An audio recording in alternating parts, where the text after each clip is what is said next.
And with the 254th pick in the 2025 NFL Draft, the New Orleans Saints select Fadil Diggs, edge out of Syracuse.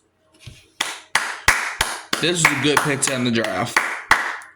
A 5.84 prospect grade, so which means he's an average backup or a special teamer. But look, I'll take that, man, because we need some edge help.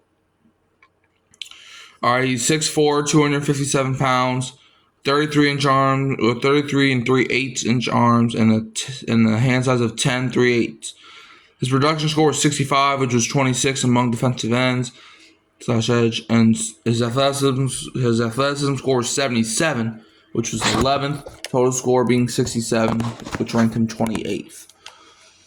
In the combine, he ran a 4.57 40-yard dash, a 1.6 10-yard split, a 35 vertical jump, a 10-1 bro jump, and did not participate in the 3-cone drill, 20-yard shuttle, or bench press.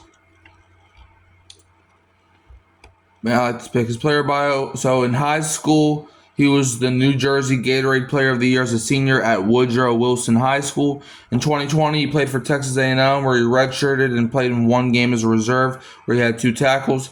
In 2021, with Texas A&M, he played in all 12 games as a reserve, had 9 tackles, 2.5 tackles for loss with 1 sack, and a blocked kick. 2022 for Texas A&M, he led the team with 3 forced fumbles, started 8 games where he had 28 tackles, 5 tackles for loss with 3 sacks, and was a team captain but missed the end of the season with a lower body injury. In 2023, with Texas A&M, he started 12 games, entered the transfer portal after the regular season, but during that year he had 36 tackles, 11 tackles for loss with 4 sacks, 2 PBUs, and was a team captain. And then 2024, he was an honorable mention All-ACC, where he led the team with 14 tackles for loss, 7.5 sacks, started 12 games where he also recorded 45 tackles, a PBU, and a forced fumble. Did not play in the team's Holiday Bowl win over Washington State, but was a team captain. And also his brother, Fatim, joined Syracuse football as part of the 2024 class. Let's look at his overview. So Diggs has the versatility to play edge in odd or even fronts, and his measurables are favorable. However, he doesn't play with enough aggression or know how for those measurables to work in his favor at a high enough rate. Diggs will flash once he's beaten protection, but he will need to work to beat pro tackles.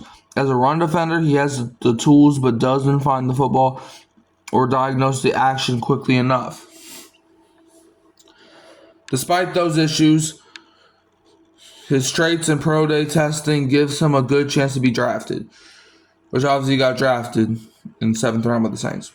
His strengths: he possesses NFL size and length, has strong pro day testing, helps his case or his cause.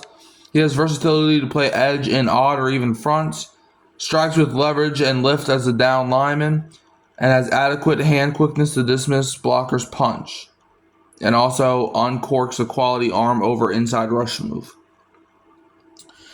His weaknesses: he plays with a lack of feel and instincts versus the run, fails to locate the football with much consistency, doesn't play with enough decisiveness or burst, needs to deliver a forceful initial punch as a stand-up edge.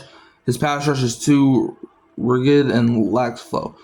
But yeah, that's the Saints draft class. So if we recap the draft class, look, I like this pick. Kelvin Banks in the 1st round. I like that pick. Tyler Shucks in the 2nd. I also like that pick. Vernon Brogdon in the 3rd round. I didn't really like that pick.